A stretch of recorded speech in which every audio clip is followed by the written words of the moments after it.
I have a hit and run story. I don't know if you can tell. I don't know. I think it's a mic stand. I don't know if you can tell. I'm not really like a man, but I was in a hit and run, and the 911 dispatcher was like, "Oh, you know the license plate number? What was the license plate number?" I was like, "Oh, it was APT 324," and she was like, "Can you use the phonetic alphabet?" I was like, "Alpha tomato paste." I think she's like, and she started laughing at me. And she's like, "You mean Alpha Papa Tango?" And I was like, "I don't know. I never had like a military phase.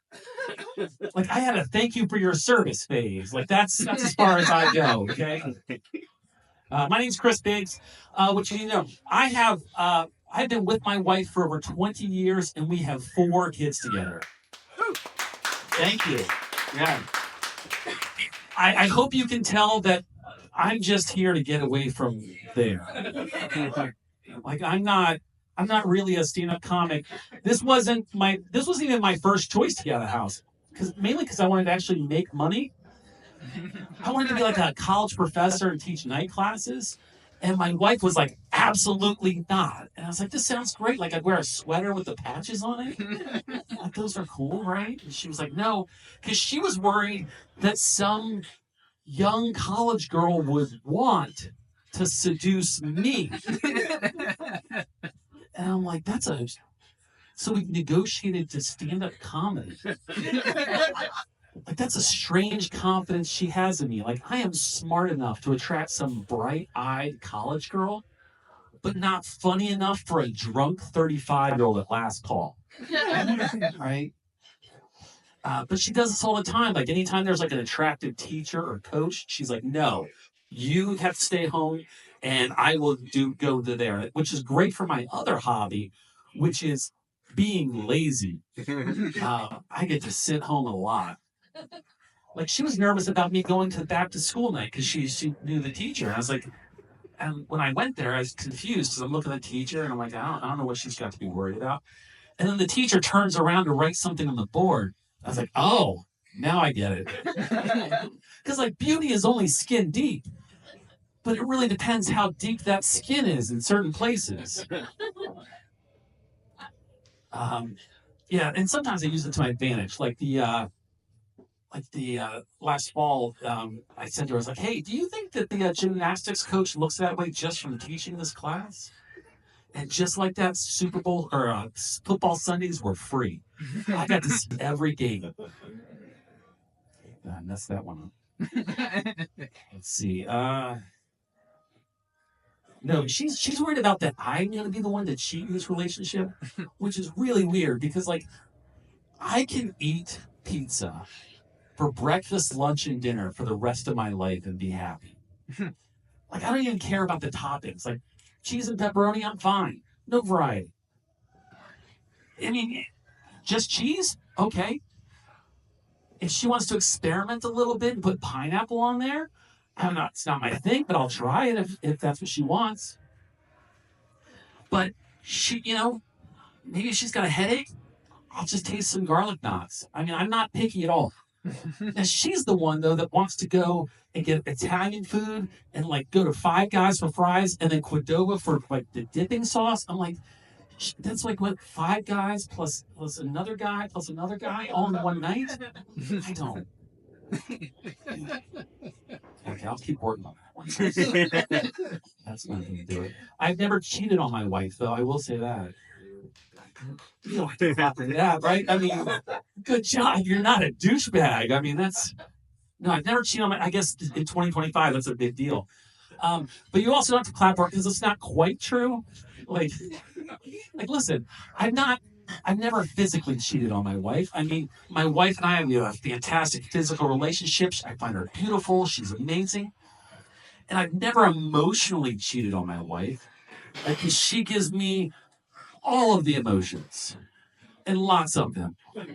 Like, if she wanted to donate a few of those to charity, I would be cool with that. But I have been intoxicated by the smell of another woman. Like, scent infidelity is a real thing, okay? Like, I was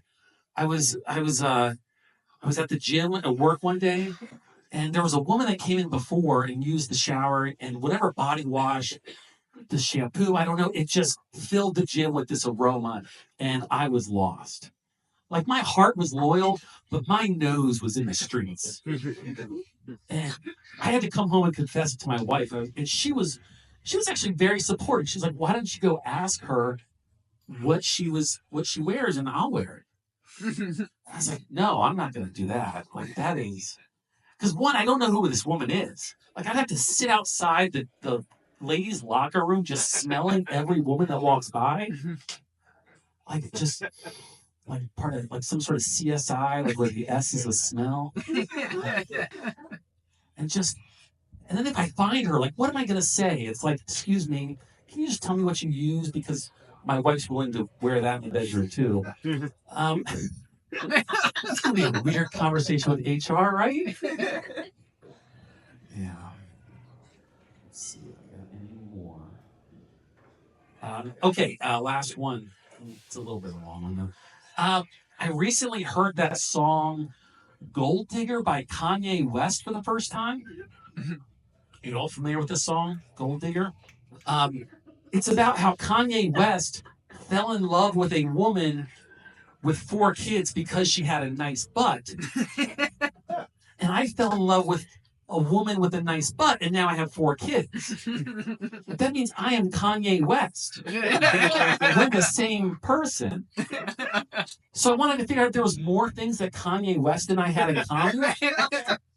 There's not. I need to be very clear with that. That's where it ends. Because like I did ask a Jewish girl out on a date in high school, and she told me she had to wash her hair. But I got over it really fast. I swear. Like, I think Kanye's still holding on to that for me. Right? Like, could you imagine the anti-Semitism that wouldn't exist if she wasn't obsessed with herbal essence? And then, like, Kanye interrupted Taylor Swift at that award show. Like, I've thought about interrupting my wife while she's talking, but I don't. Like, Kanye was like, "I'm gonna let you finish," and then he kept going. I don't think I would have finished that sentence. Like, I would have woken up 2 days later and like, "Doctor, what happened?" He's like, "She finished." And then there's that whole what else did Kanye do? There's a lot of things, right?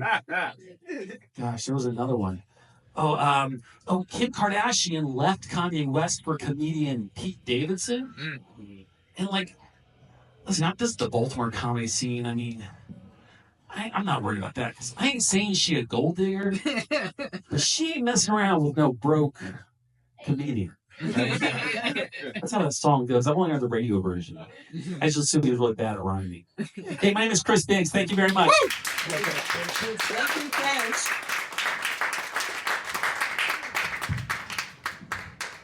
You know, I always get concerned about